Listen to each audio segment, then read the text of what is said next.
अस्सलाम वालेकुम। उम्मीद है आप सब बखैर आफियत होंगे। प्रेसी के पेपर का एक इम्पॉर्टेंट क्वेश्चन होता है प्रेसी राइटिंग, और आज हम सीखेंगे कि आप किस तरह से ये प्रेसी राइटिंग कर सकते हैं। फर्स्ट ऑफ ऑल हमें ये जानना ज़रूरी है कि प्रेसी होता क्या है। प्रेसी एक्चुअली ब्रीफ समरी होती है किसी भी पैराग्राफ की, जिसमें वर्ड्स को हम मॉडिफाई करके बहुत कम कर देते हैं, या आप कह दें कि अगर पैराग्राफ कंसिस्ट कर रहा है 6 to 9 सेंटेंसेस पे, तो हम उसको 2 से 3 सेंटेंसेस में लिख देते हैं। इसके जो ऑब्जेक्टिव्स होते हैं वो क्या होते हैं कि हम कंप्रीहेंशन करें, मतलब कि जो अहम बात है वो बताएं इसमें, और उसको फिर कंपोज कर दें, और फिर इसमें जो कंसेप्ट्स हैं उनको भी ब्रीफली एक्सप्लेन कर दें। There must be precis both in length and content. Length के हिसाब से भी इसको कम होना चाहिए, और कंटेंट भी जो है इसमें वो तमाम मौजूद होना चाहिए जो कि हमारे पास पैराग्राफ में मौजूद था। इट हैज़ 2 पार्ट्स, इसके 2 पार्ट्स हैं जैसा कि हम सब जानते हैं। एक तो हम प्रेसी राइटिंग करेंगे, 15 मार्क्स इसके होते हैं, और उसके बाद इसको एक टाइटल देना होता है सूटेबल, जो आप एंड पे भी दे सकते हैं, प्रेसी के ऊपर भी दे सकते हैं। डिफरेंट तरीके हैं टाइटल देने के। तो टाइटल के हमारे पास 5 मार्क्स होते हैं, इसलिए टाइटल देना कभी ना भूलिएगा। और जब आप लिखते हैं पैराग्राफ प्रेसी राइटिंग का, तो ये चीज़ें जो हैं ये उसमें मस्ट होनी चाहिए। टॉपिक सेंटेंस, यानी कि उसमें आप बताएंगे कि आप आगे क्या डिस्कस करने वाले हैं। इसको आप मेन सेंटेंस भी कहते हैं, पहला सेंटेंस भी कहते हैं, और ये आपका सिंपल 1 सेंटेंस होगा। उसके बाद आप मेन आइडिया देंगे 3 to 5 सेंटेंसेस में, अगर डिपेंड करता है कि उसकी लेंथ कितनी है प्रेसी की। उसके बाद आपने इसी में ही समराइज करना है सपोर्टिंग आइडियाज़ को, जस्टिफिकेशन को, और एंड पे आप एक कंक्लूडिंग सेंटेंस भी देंगे। अब अगर हम कुछ टेक्निक्स देखें तो इसको हम स्टेप्स में भी डिवाइड कर सकते हैं, आप प्रोसेस भी कह सकते हैं इसको प्रेसी सॉल्व करने का। तो आप इसको 15 मिनट्स दें, आप वर्ड काउंटिंग करें। अगर वर्ड नहीं दिए हुए तो आपको आइडिया हो जाएगा कि आपने 1/3 किस तरह से इसका बनाना है। उसके बाद आपने जो पैसेज है उसको 2 मरतबा बहुत ही एहतियात से रीड करना है। उसके बाद आपके पास 25 मिनट्स होंगे। आप लेड पेंसिल से इनको अंडरलाइन कर सकते हैं कि आपके पास टॉपिक सेंटेंस क्या होगा। उसके बाद आपने जो प्रेसी का मेन आइडिया है वो फाइंड आउट करना है।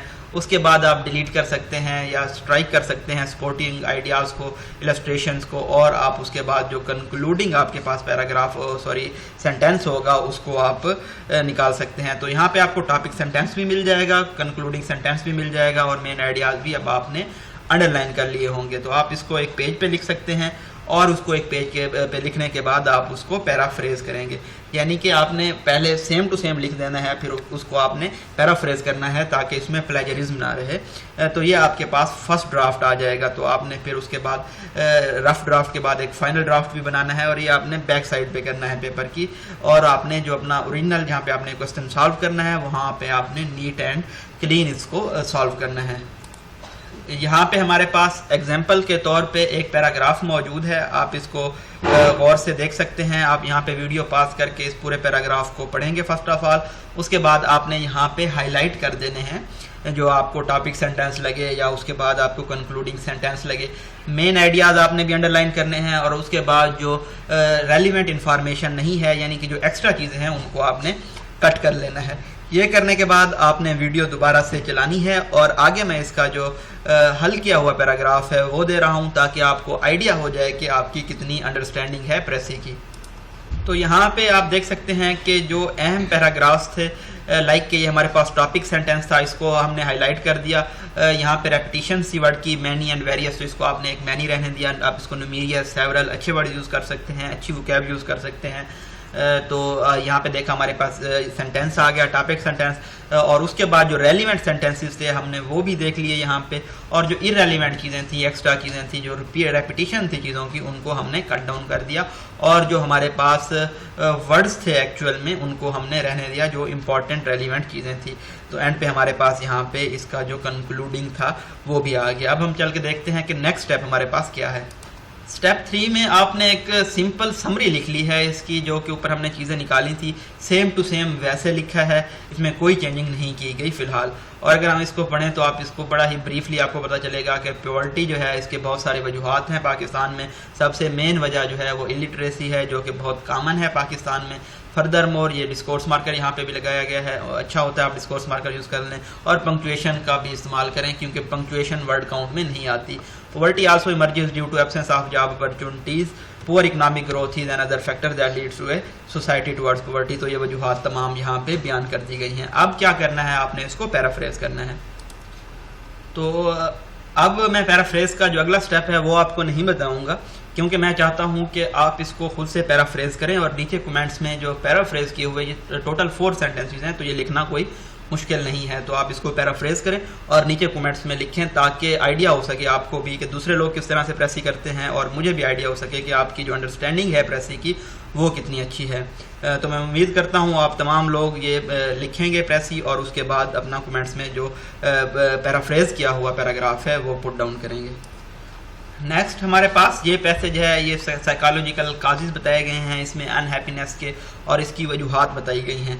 तो इस पैसेज को भी आपने केयरफुली रीड करना है, और 2 मरतबा आपने इसको रीड करना है, और अगेन आपने जो प्रोसेस बताया गया है, स्टेप्स बताए गए हैं पहले, उन तमाम स्टेप्स को रिपीट करना है। यानी कि आपने इसमें से अपना टॉपिक सेंटेंस भी निकाल लेना है। जब आप टॉपिक सेंटेंस निकाल लेंगे उसके बाद जो रेलिवेंट मटेरियल है उसको आप अंडरलाइन करेंगे। अब आपके पास जब रेलिवेंट मटेरियल अंडरलाइन हो गया तो उससे जो नेक्स्ट स्टेप होगा, जो इररेलिवेंट चीज़ें हैं, जो कि एक्स्ट्रा एक्सप्लेनेशंस हैं, उनको आप कट डाउन करते जाएंगे 1 बाय 1। वो जब कट डाउन हो जाएंगी तो उसके बाद आपने इसमें से ढूंढना है कि आपके पास कंक्लूडिंग सेंटेंस कौन सा है। मतलब बेसिकली 3 चीज़ें हमने सीखी। फर्स्ट ऑफ ऑल एक आपने टॉपिक सेंटेंस ढूंढा, आपने एक कंक्लूडिंग सेंटेंस ढूंढा, 2 सेंटेंस हो गए आपके पास ये, और उसके बाद आपने 2 से 3 या 3 से 4 उसकी लेंथ को देखते हुए प्रेसी की, आपने 1/3 करनी होती है इसको। तो उसके हिसाब से आपने जो अपने आर्गूमेंट्स हैं या जो आपने सपोर्टिंग मटेरियल था, रेलिवेंट सपोर्टिंग मटेरियल, वो आपने इस पैसेज में से निकाल लेना है। और आपने यहाँ पे एक मरतबा फिर से वीडियो को पॉज करना है, और पॉज करने के बाद आपने क्या करना है जी, इसको पास करने के बाद आपने ये तमाम जो है अपने पास लिखना है, और उसके बाद जब मैं नेक्स्ट स्लाइड शो करूंगा वो आपने तब देखनी है, और देखना है कि आपने कितना इस आइडिया को बेटर पिक किया है। तो ये जी हमारे पास सेकंड स्टेप है। यहाँ पे हमारे पास जो है टॉपिक सेंटेंस भी है, कंक्लूडिंग सेंटेंस भी है, उसके बाद जो अंदर मटेरियल है रेलिवेंट वो भी हमारे पास चीज़ें मौजूद हैं। स्टेप 3 में आप देखें कि हमने क्या किया, हमने वो सेम टू सेम सारी चीज़ें वैसी की वैसी लिख ली। स्टेप 4 क्या था? स्टेप 4 ये था कि अब हमने इसको पैराफ्रेज करना है, अच्छी वोकैब में, अच्छी इंग्लिश में लिखना है, पंक्चुएशन मार्क्स का यूज़ करना है ताकि जो हमारा इम्पैक्ट है वो अच्छा पढ़ सके, और इसको एक टाइटल भी देना है।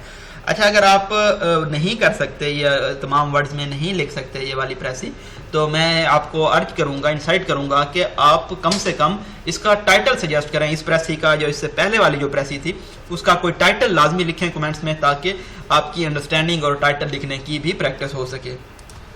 यहाँ पे आप देख सकते हैं हमारे पास स्टेप 4 और 5 हैं, यानी कि जो था हमारे पास पहले सेम टू सेम लिखा हुआ उसको हमने पैराफ्रेज किया है, प्लेजरिज्म रिमूव किया है, और उसके बाद हमारे पास फाइनल फॉर्म में प्रेसी 78 वर्ड्स की मौजूद है, 232 वर्ड से कम करके।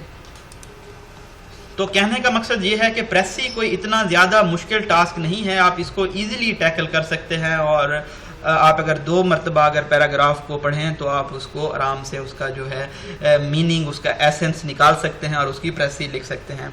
तो अगेन वही बात है, अगर आपने प्रेसी इसको पैराफ्रेज करके नहीं लिखना तो आपने टाइटल ज़रूर लिखना है कमेंट्स में, ताकि सबको पता चल सके कि किसकी असेसमेंट क्या है, डिफरेंट जो ओपिनियंस हैं वो भी हमारे सामने आ सकें, और उसका मैं भी असेस कर सकूँ आपका कि आपको कि आप कितना अच्छा इस लेक्चर को समझ पाए हैं, और प्रेसी को किस तरह से आप अच्छा अटैम्प्ट कर पाएंगे या नहीं कर पाएंगे। उसके अलावा टाइटल पे मैं ज़रूर अपनी सजेशंस भी दूंगा, रिकमेंडेशन भी दूंगा।